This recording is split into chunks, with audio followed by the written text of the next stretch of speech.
And we're recording. Hello, everybody. Thank you so much for tuning into this awesome interview. I have a very special guest. Her name is Mary Stewart. She's a marketing systems coach. She's a great story. Is helping a lot of coaches and consultants and various businesses in her local area automate their processes so they can find more success in their marketing without having to do as much work. So thank you so much for coming on today, Mary. Hey, Bryce, thank you so much for having me. Did I miss anything in the introduction, or is that great, or would you like to add something? I think you covered everything. Thank you. Excellent. Cool. So, let's just jump right into it. I think there's a lot of stuff we have. Also, if you stick around towards the end or the middle, we're also going to be giving something away for free. That's very valuable. A lot of her clients have to pay money to get this. So I'm extremely excited to give that to you guys. So, what was life like before you got into coaching? I think you were in nursing, correct? Absolutely. So I was in a very noble profession. I was a pediatric nurse.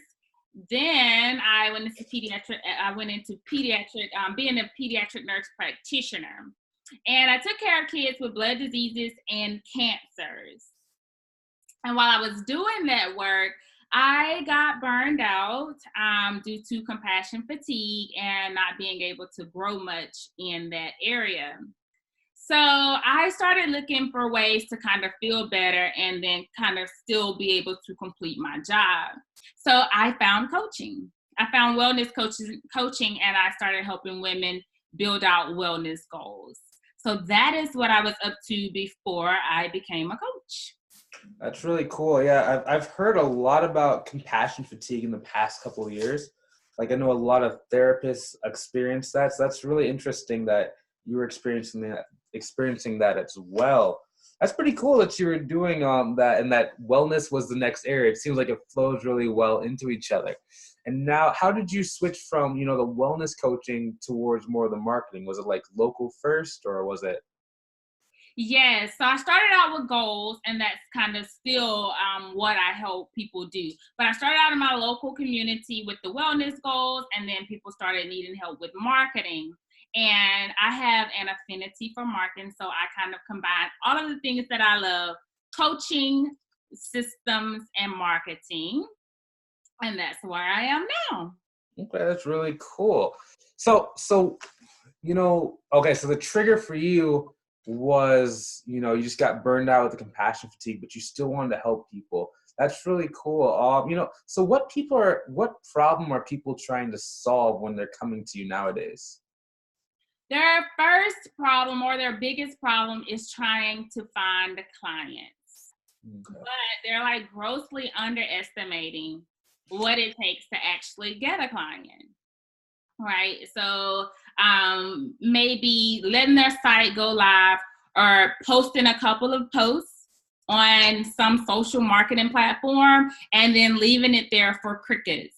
But a lot more has to happen. And, like, a lot more has to go into building out your business. Yeah. That's interesting, because I know that you've also given me some advice kind of with my follow-up sequences. So how do you help out businesses that are already successful? So yeah, I have a massive follow-up game. Like two people that I was working with last week, they each did 19 mini sessions or discovery sessions, or whatever you want to call them, and they did not follow up with the people. Ooh. Neither of my clients. And so I coached them through doing that, and they were able to actually book those. So they did workshops, right? And then the lady said that, hey, we're gonna sign up with you, and they didn't, and they kind of left it at that.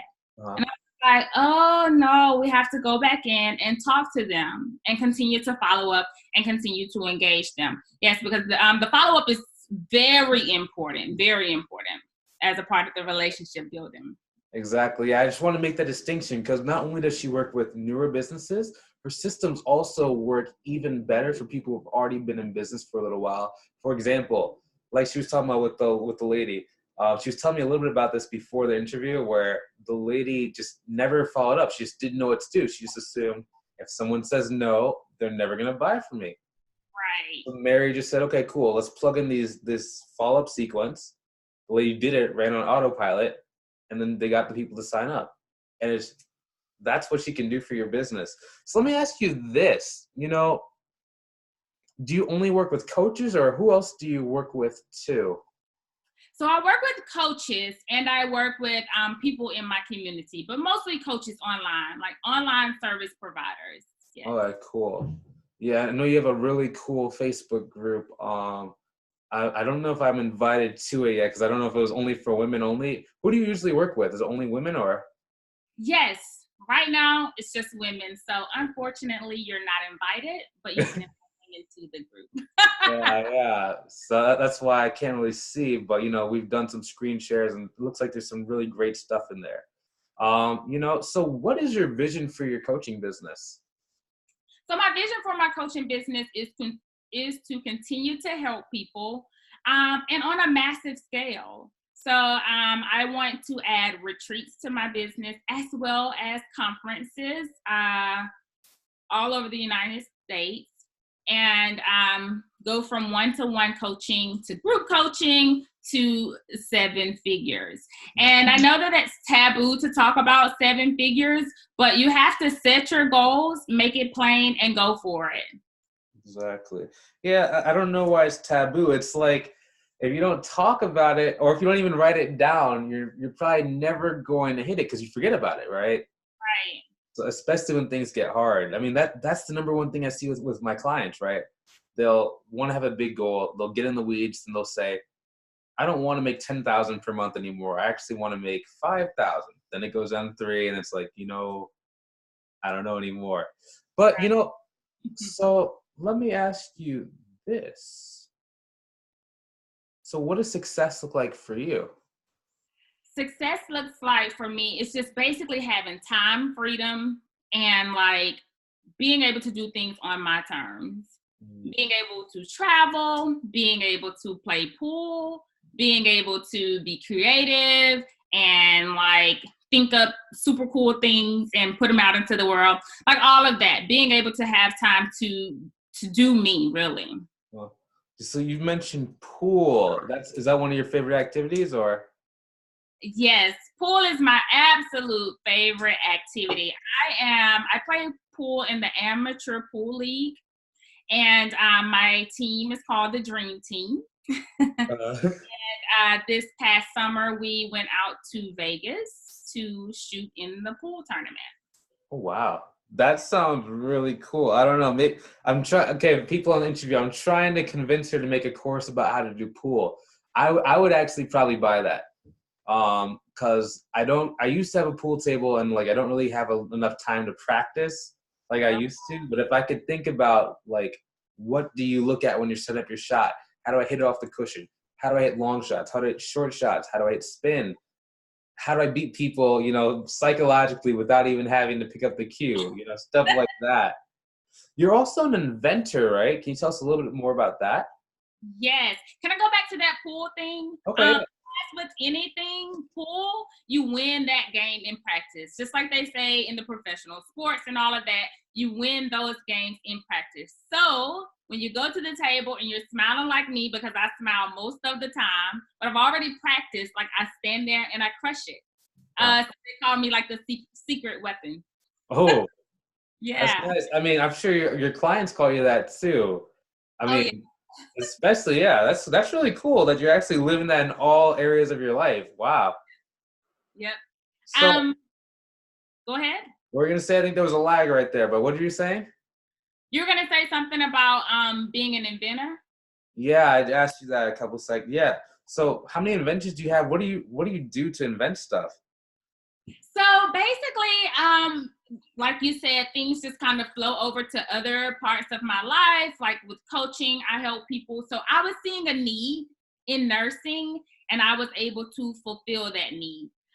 So as a registered nurse, I was able to see that we were having a couple of problems on the floor. And when I became the nurse practitioners, the registered nurses would come to me and kind of tell me about some issues. So I was like, let's just nip this issue in the bud and let me just create a solution.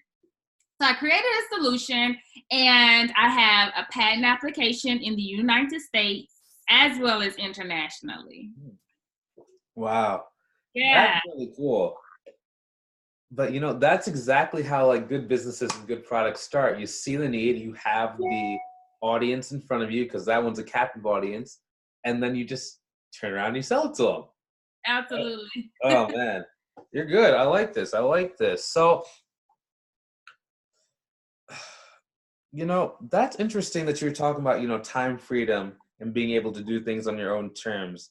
I think a lot of coaches and a lot of people get into business to do that, but it's just great to see that you're actually able to start achieving that and moving towards having total control in your life.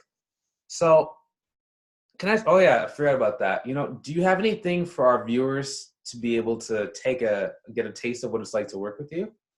Absolutely. So I have email marketing, the autoresponder. That's like the first thing that you need to do to introduce your people that don't know you, into your community, right? So I have a flow chart, and it's like for email marketing, it's going to show you what you need to do from start to finish to introduce your prospects to your business. So yes, I have that for your audience. Okay.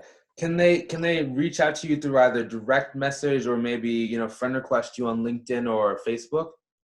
Yes, that would be the best way to get in contact with me. Okay. You can find her by searching the name Mary Stewart, Mary space Stewart. Okay, so that's one way you can get that. She's actually given that to a lot of her clients, and they just implement that. That's what we were talking about earlier, where they were implementing it straight into their business to allow them to start getting those results. So that's just a little bit of a gift for following this interview and for staying here with us. That's pretty cool. So, are you working on any courses or any group coaching programs right now, or? Well, Bryce, I'll tell you this. Like once the coaches have gotten in and start doing the work, they ultimately need some help. So that help looks like in the initial phases a virtual assistant.